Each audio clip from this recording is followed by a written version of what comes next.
Welcome, everyone, to this webinar brought to you by the Israel Defense and Security Forum, IDSF. In Hebrew, our name is Abitchonistim. IDSF is a movement of reserve officers and operators from all branches of the Israel Defense Establishment who believe that strong national security priorities and staunch Zionism are necessary for Israel to be the eternal homeland of the Jewish people.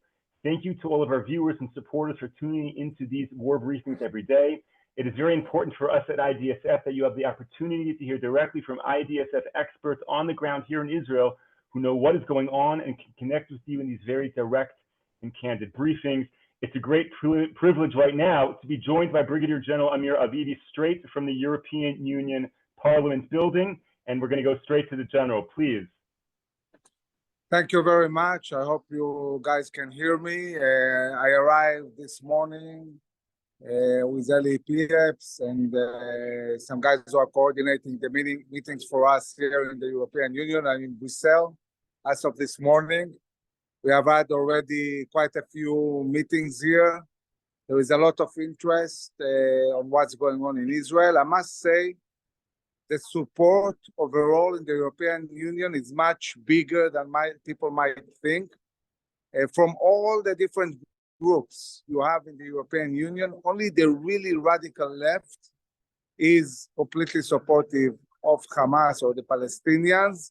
All the other groups, even in the left, even the Greens and the Socialist group, and of course also the more center and right, they're all very supportive of Israel. They ask a lot of questions. They need a lot of information, which we are providing. We came with position papers.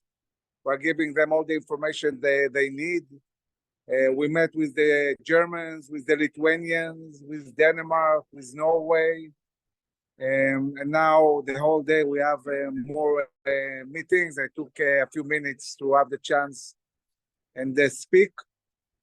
In the evening, I'm going to also have a dinner and speak to the Jewish community here in Brussels.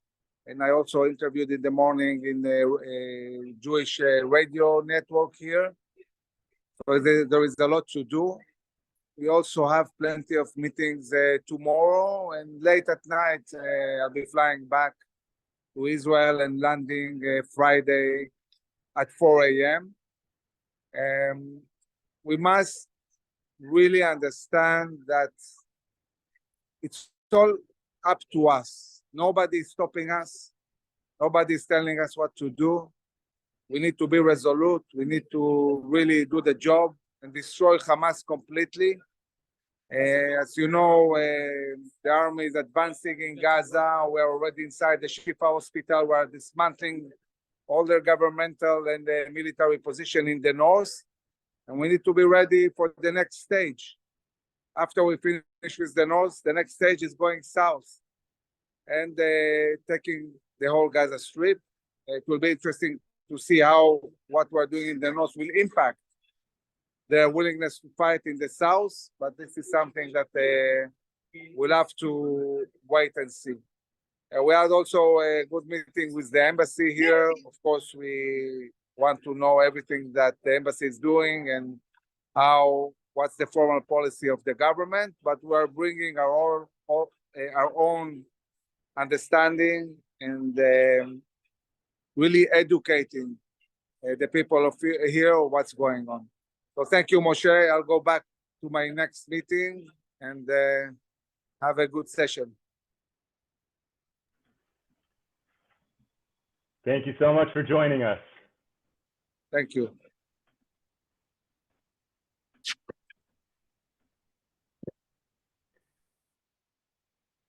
Okay, everyone. It was, of course, great to hear from General Avivi as he's representing Israel and fighting for Israel, so to speak, abroad.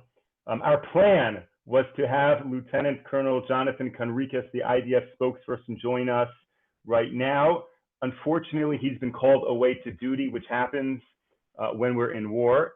So we have a fantastic substitute in his place who is joining us, Danny Seaman. Danny was on yesterday, and when Lieutenant Colonel Yaron Buskila jumped on from the field in Gaza to give his update, so we put Danny on hold and he graciously sat back as Yaron shared his wartime story.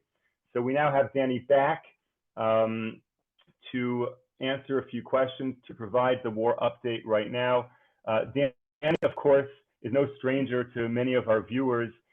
He was the director of the Israel government press office for 10 years. He was the IDF spokesperson to the foreign press, and he was a senior official in the prime minister's office. So Danny, you have a lot of experience with war. You have a lot of experience with dealing with the press and all of these big issues.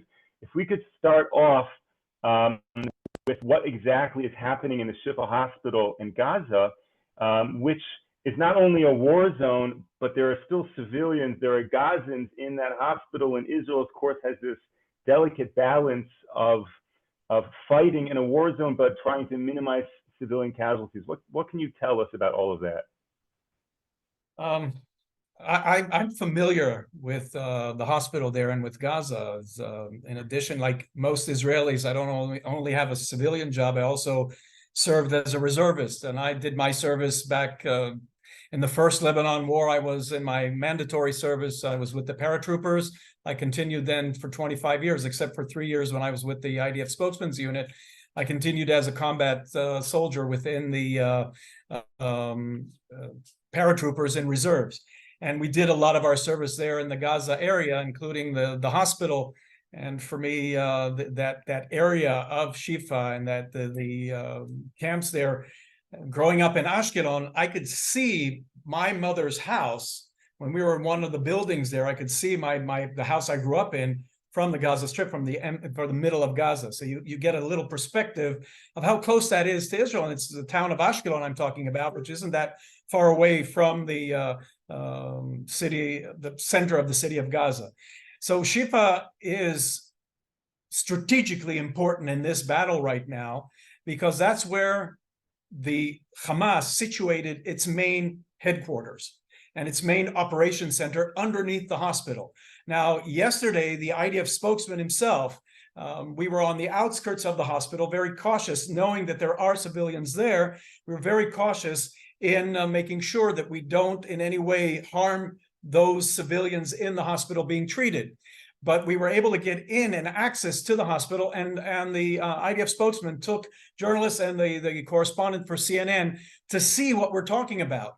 That you have the hospital on the outside, but inside of it, when you go inside and you go in the tunnels, you go into the main operations center, and he showed what you had there was and he asked this question. Anybody who haven't seen CNN, I personally don't watch CNN, but in this particular case, if you see the video provided by the IDF spokesman himself, you see them taking, and he's asking these questions. Why do you need this tunnel here? Why do you have the food? And then he finds and exposes the weapons that they uncovered there underneath the hospital. I don't know of doctors needing weapons. I don't know of doctors needing these vests. I don't know of doctors needing RPG missiles. All these are revealed by the IDF in this expose provided to CNN. And even then, CNN were a bit suspicious about it. The other thing he showed was a table on the wall behind them showing the dates. Now, I know we used to do this in the Army ourselves, so it's not a medical thing. It's for the names there are none of the doctors on the staff.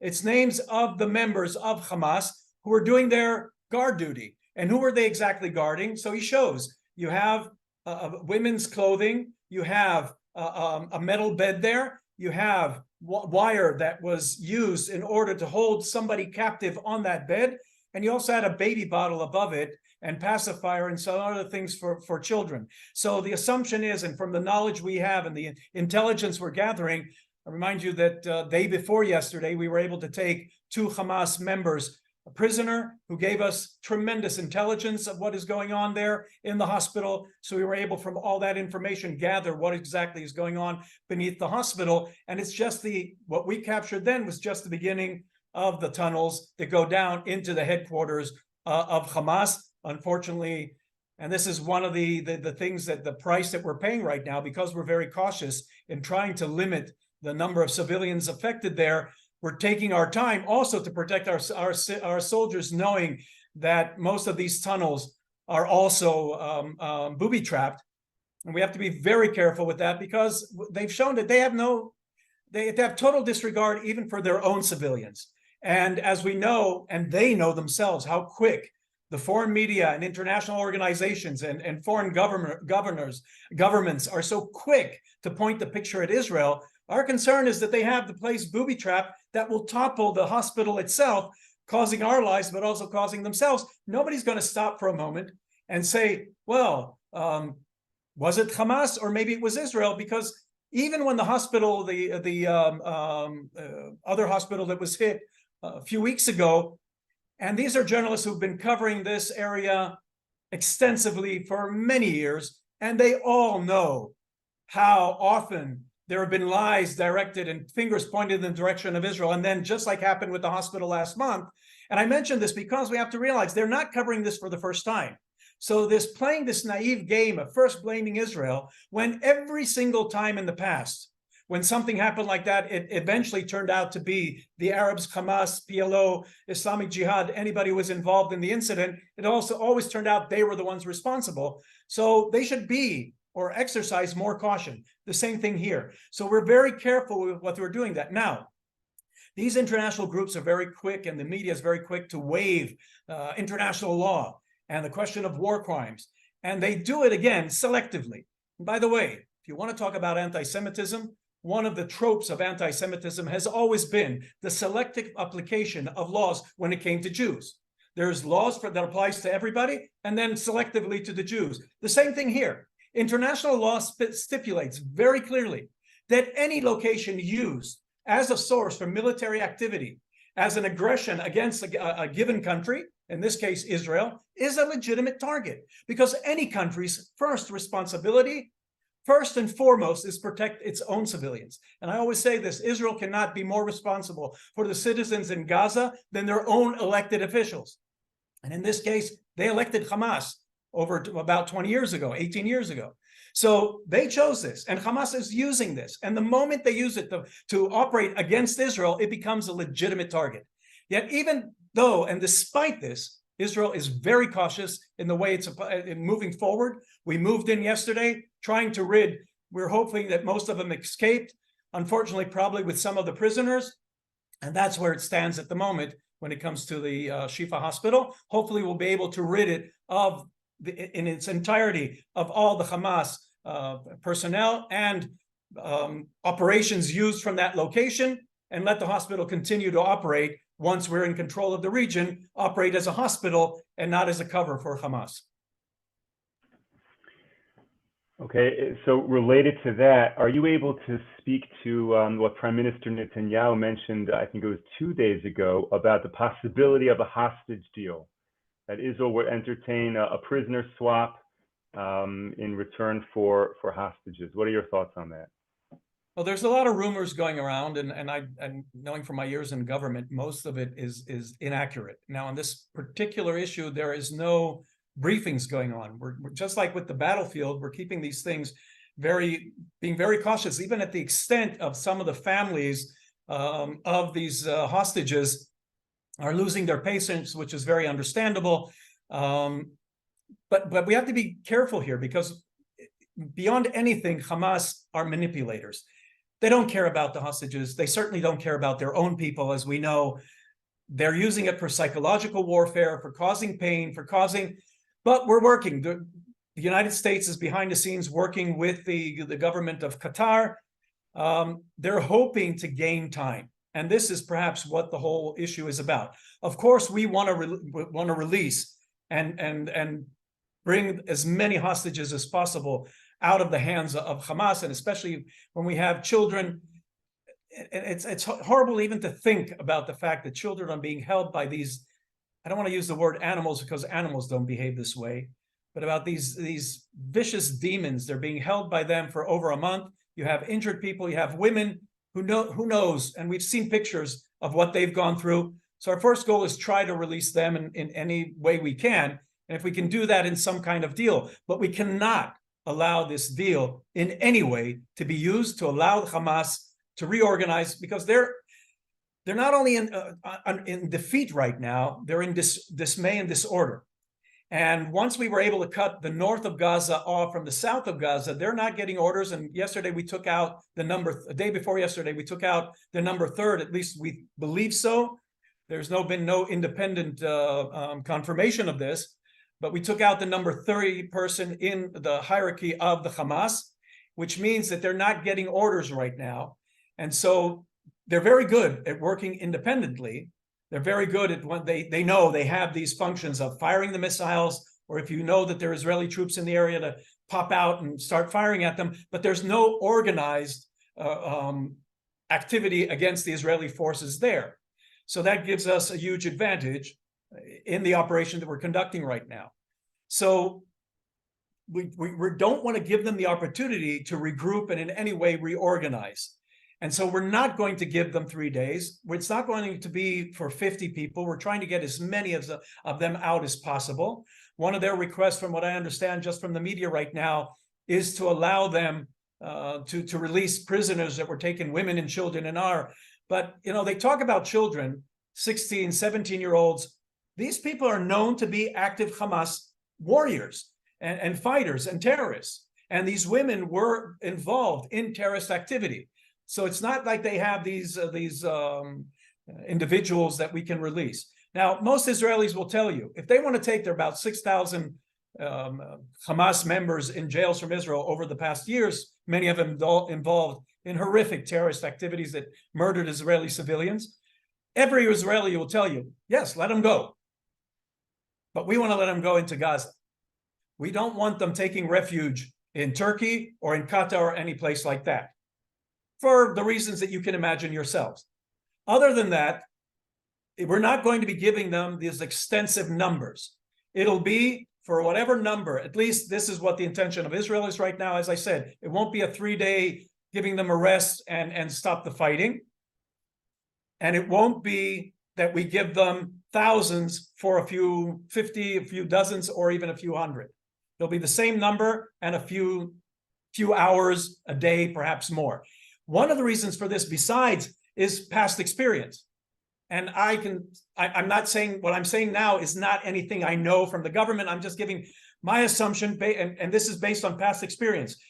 In the past, when we did that, when we had these ceasefires, they were used in the middle either to fire missiles randomly at Israel, or worse, take Israelis prisoners. And we had this with the 2 missing soldiers from the operation a few years ago.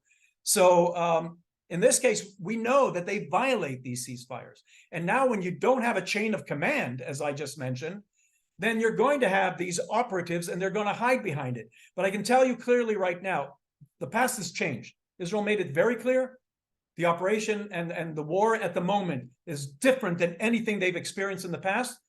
And if they violate, and here is what I mean to say that it's my assumption, we would be very happy if they did something like that, because at that moment it gives us, once we get our prisoners back, I think at some point we can just hope that one of them violated. I don't want to say beyond that if it's violated at that point, the ceasefire is over, we can continue doing what we need to do. It's interesting to note that when you speak about a potential prisoner swap, who are those prisoners? Where are they from? And they're not all from Gaza. We know, of course, that Hamas has been active in Judea and Samaria, and the IDF has been active in Judea and Samaria, rounding up Hamas people. So talk of a prisoner exchange would potentially release terrorists back into Judea and Samaria. So on that note, can you explain a little bit about what's happening on the ground right now in that region, not in Gaza, but in Judea and Samaria?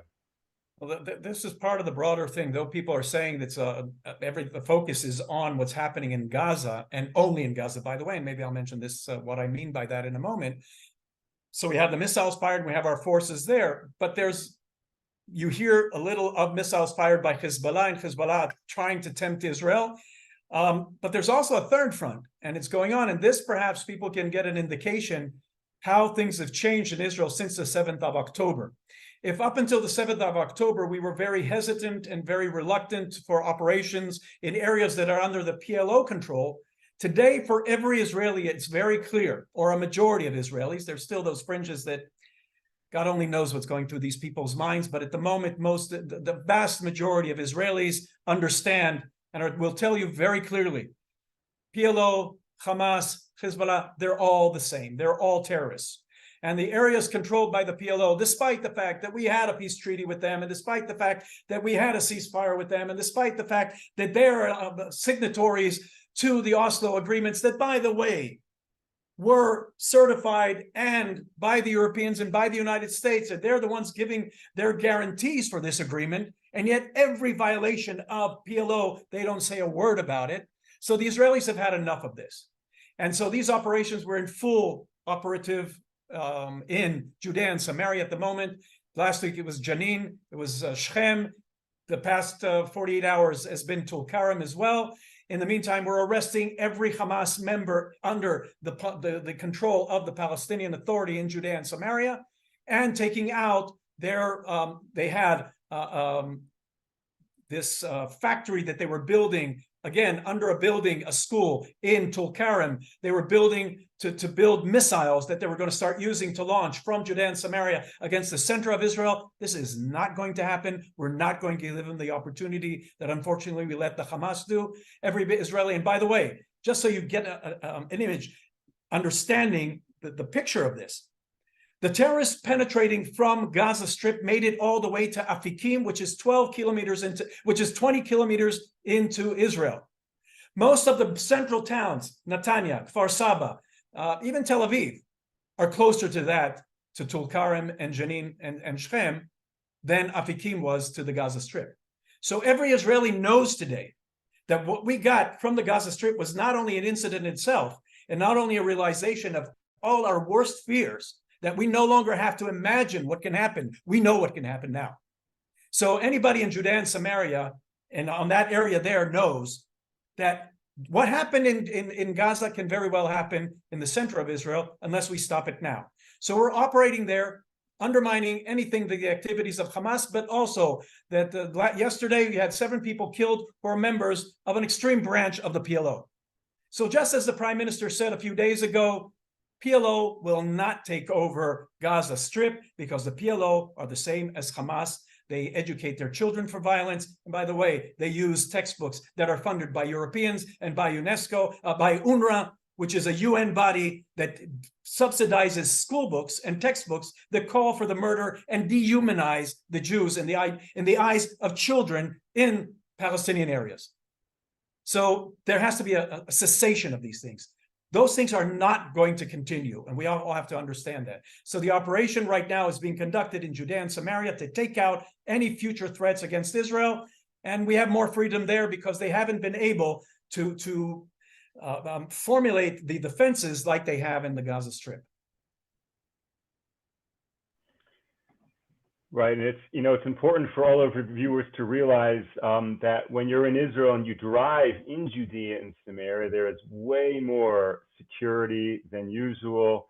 And in front of every single town, yishuv, there are security checkpoints in a way that did not exist prior to this. Right, once upon a time, you drive into a cozy little yishuv in the Shomron, and there's a yellow gate with the shomer. Most of the time, the gate is opened. Now the gates are closed. And many of these yeshuvim, I was just in that area earlier today, they've put up cement blockades so that you can't even drive directly in. They're taking, of course, much more precaution in that region. Okay, if we can switch gears for a minute to something we were going to speak about yesterday, Danny, which is the March on Washington.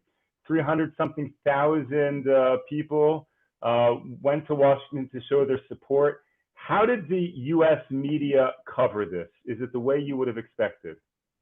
It is the way I would have expected because of the way they conduct themselves entirely in coverage of the Middle East here and the Arab-Israeli, or they call it the Israel-Palestine. That shift also is very, very important. Instead of it being the Arab-Israeli conflict, they used it to place the Arab Palestinians, as they call themselves, as the weaker side, as the smaller side, as the victim, to help them with the victimization. And this is this whole nonsense was taken over by the international media. They adopted that. The coverage of this, and this is something I referred to before. I was saying that what you're seeing here, you're only getting Gaza. You're only seeing what Israel is doing in Gaza. At the same time, They're firing missiles. And just an hour ago, in my hometown, I live in Jerusalem today, but in my hometown where my mother lives and my brothers live and my nieces and nephews and my mother's great-grandchildren who were a year old, they live in Ashkelon. And Ashkelon was hit by a missile day before yesterday and today. Just now, it was hit not far away from my sister's house. They thought the house was hit. It was that hard. And you see, and I saw footage from coming in there, footage you're not seeing on the media. The media aren't covering that. Their photographers aren't there. They're all in Gaza. They're assaulting, and this is a war crime. Firing of missiles at Israeli civilians is a war crime. And it hit, 2 vehicles were hit. And I asked my sister, was anybody injured? She said, no. The moment the siren went off, they have 20 seconds in Ashkelon. They run, stopped the car, rushed into the buildings next door. So the cars were demolished, but nobody was killed. And this is because Israel has invested so much in the protection of its own civilians and not hiding behind them. But the media isn't giving you that.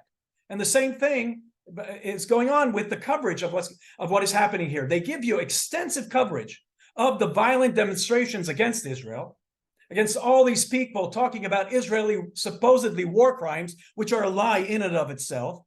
But when you have so many Americans, Jews and non-Jews, and here a strong word of gratitude to our Christian friends who are standing up for Israel at the moment, we're tremendously grateful for that. And now is this time to stand up for Israel.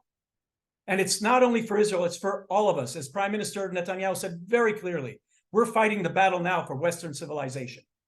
Because what we're having here are those who are fighting against our joint Judeo-Christian values.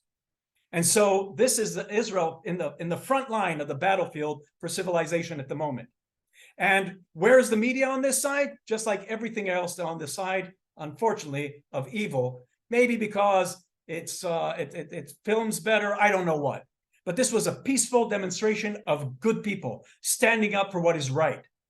And yet they didn't cover it that extensively. We'll all get pictures of it because they can't ignore it. But it's not going in there and saying here and listening to the speeches and listening to people. Who will they take? They'll take Susan Sarandon, or they'll take these empty. I don't want to resort to foul language, but people like these Hollywood people who are standing up for virtue signaling and having the faintest idea, and everything they claim to be standing up for is the Hamas, who they're defending, and it's extreme jihad Islam, is opposed to everything they claim to be virtue signaling about.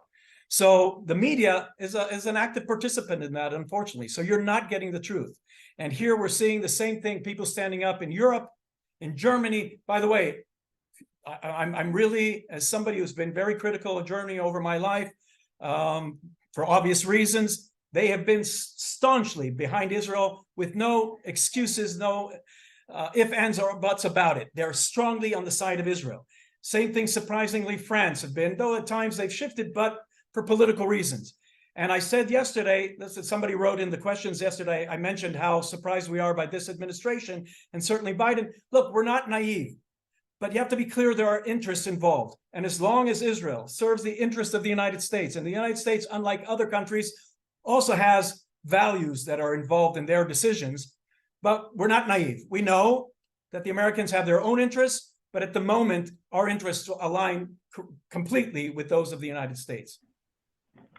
Thank you, Danny. We're just about out of time. I have one more question to you that we'll close with. But before that, I just want to tell all of our viewers that tomorrow, we have a very special guest joining us, Dr. Mati Kedar. He is an expert on Arab culture, so it should be a fascinating conversation tomorrow, a fascinating briefing. Please, of course, join us tomorrow at 10 a.m. Eastern Time. Danny, the question will end if right now, and you're not being held to this. We know you're not a prophet. The question is that, of course, the March in Washington was an attempt to get the U.S. administration, to get the U.S. more supportive of Israel. But at the end of the day, if there is a major difference of opinion between the U.S. and Israel about a course of action in this war, do you think Israel will be willing to part ways with pressure from the U.S. and do what it needs to win the war? You're not a prophet, but tell us what you think. No, but I can make assumptions based on what we see here in Israel. I can say this: there is the difference between the public and the politicians. And maybe at times, because we've had series of these events that exploded into operations that we had in Gaza over the years and in South Lebanon as well. What was in the past is no longer going to happen. If the politician does not understand the feelings of Israelis, because every Israeli, you know what? I walk down the street here in Jerusalem, and we have it quieter than other places.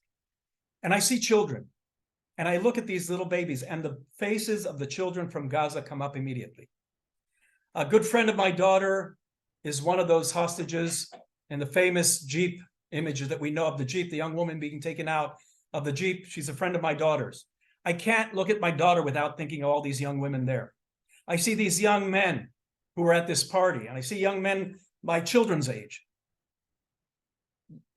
You don't have to know anybody to have that feeling it could have been your own children. Every Israeli feels that way.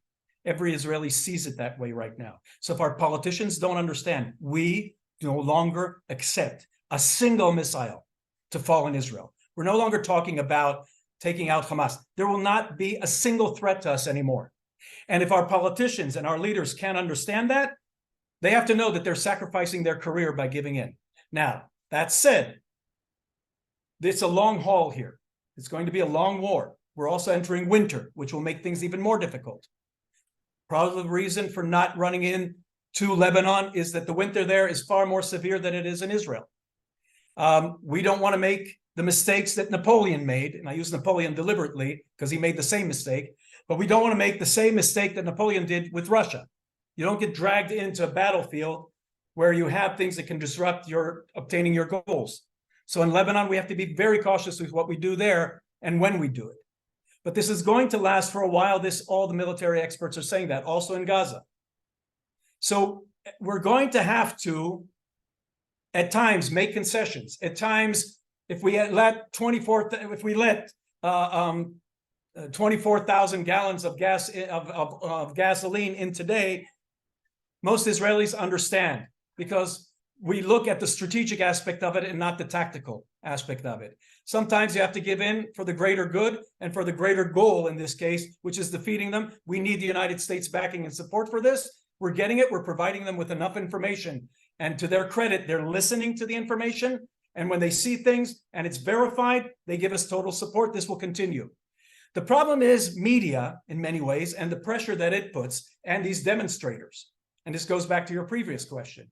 And one good thing, my experience with media over the years, is one good thing about it is that they get bored with things as time goes on. So we have to be very careful that things don't get too exaggerated, that you don't have many civilians killed. We have to be very cautious with the way we conduct ourselves to not give them something to focus on. And if it continues this way, for example, just so to what's going on in the Ukraine at the moment, nobody knows. It's still going on, by the way, if you haven't noticed, but it's still going on. But since it's still repeating itself, from the media perspective, it's boring. So even though they tend to be more obsessive when it comes to Israel, here also the reporting will start to reduce, and that will give us freedom of activity. Danny Seaman, thank you so much. Thank you to all of our viewers and our supporters for joining us. We'll see you tomorrow, 10 a.m. Eastern time. Stay safe, stay strong, everyone. Take care.